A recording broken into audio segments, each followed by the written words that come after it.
We begin with the latest developments on the Israel-Hamas war. U.S. President Joe Biden spoke to Israeli Prime Minister Benjamin Netanyahu.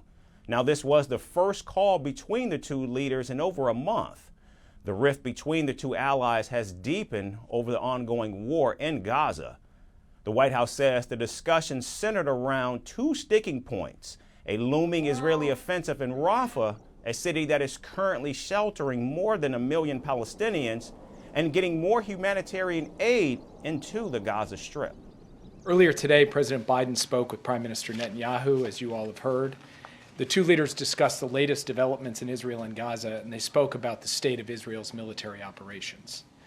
The president emphasized his bone-deep commitment to ensuring the long-term security of Israel, and he affirmed, as he did in the State of the Union, that Israel has a right to go after Hamas, the perpetrators of the worst massacre of the Jewish people since the Holocaust.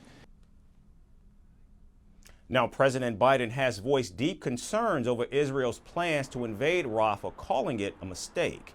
He also said that such a ground operation would worsen the humanitarian crisis.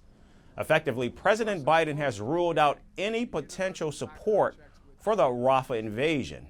In fact, for months, Washington has indicated that it could support an offensive in Rafah if, and only if, Israel presented a credible plan on how to protect the civilians sheltering in the city.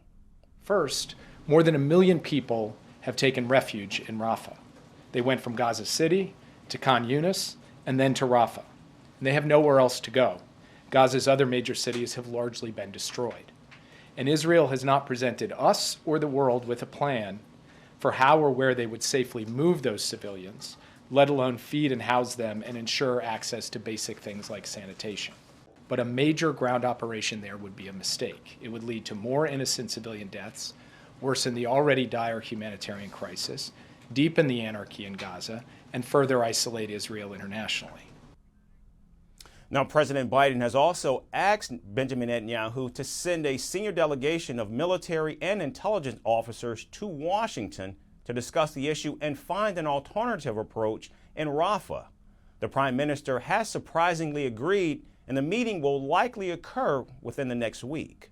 On the call today, President Biden asked the Prime Minister to send a senior interagency team composed of military, intelligence, and humanitarian officials to Washington in the coming days to hear U.S. concerns about Israel's current Rafah planning and to lay out an alternative approach that would target key Hamas elements in Rafah and secure the Egypt-Gaza border without a major ground invasion.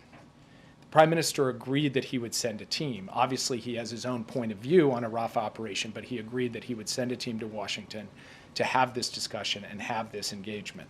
And we look forward to those discussions.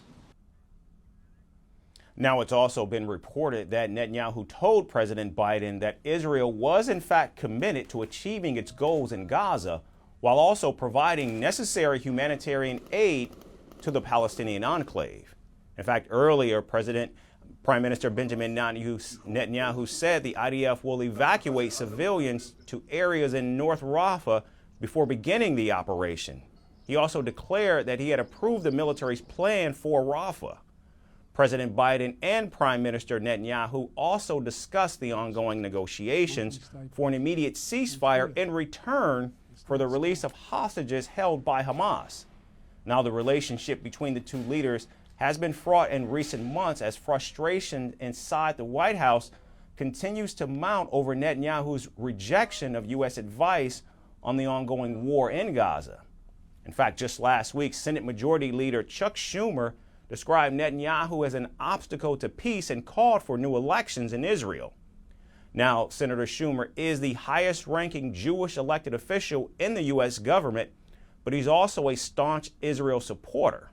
And now, as a result of those inflamed tensions in both Israeli and Palestinian communities, people on all sides of this war are turning away from a two-state solution, including Israel's Prime Minister Benjamin Netanyahu, who in recent weeks has said out loud repeatedly what many have long suspected, by outright rejecting the idea of Palestinian statehood and sovereignty.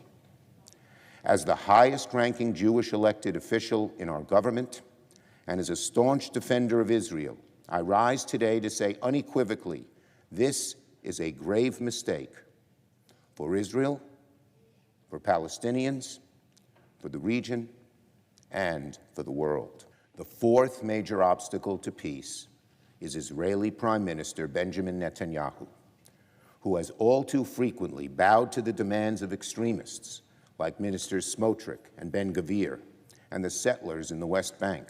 If Prime Minister Netanyahu's current coalition remains in power after the war begins to wind down and continues to pursue dangerous and inflammatory policies that test existing U.S. standards for assistance, then the United States will have no choice but to play a more active role in shaping Israeli policy by using our leverage to change the present course. Now, the Israeli Prime Minister slammed those remarks, calling them totally inappropriate. But President Biden described Schumer's remarks as, quote, a good speech that expressed concerns shared by many Americans. Senator Schumer's speech from the Senate floor marked a notable shift in tone for the United States. In his remarks, he called for new elections, signaling that it might be time for Israel to move on from Benjamin Netanyahu as its prime minister. The larger question now, does the significant shift increase or decrease chances of a ceasefire in a war that's already seen more than 30,000 killed, including scores of children?